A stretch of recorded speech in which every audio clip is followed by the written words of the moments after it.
তো হ্যালো বন্ধুরা, তো আমি আজকে শেখাবো এমএস এক্সেলে এখানে একটি ডেটাবেস তৈরি করা আছে। এই ডেটাবেসটিকে আমরা কিবোর্ডের শর্টকাটে কিভাবে টেবিলে কনভার্ট করব।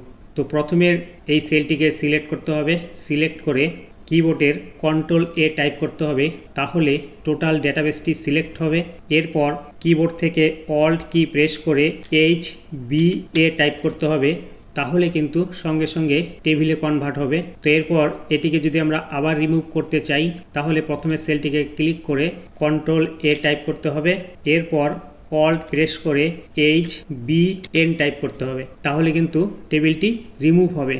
এছাড়াও আমরা যদি এই টেক্সটের আউট বর্ডার দিতে চাই, তাহলে এই প্রথম সেলটিকে সিলেক্ট করে কন্ট্রোল-A টাইপ করতে হবে। এরপর কিবোর্ড থেকে অল্ট কি প্রেস করে HBS টাইপ করতে হবে, তাহলে কিন্তু আউট বর্ডার সেট হবে। তো ভিডিওটি ভালো লাগলে অবশ্যই একটি লাইক কমেন্ট করবে। তো তোমরা সবাই খুব ভালো থেকো। Thank you.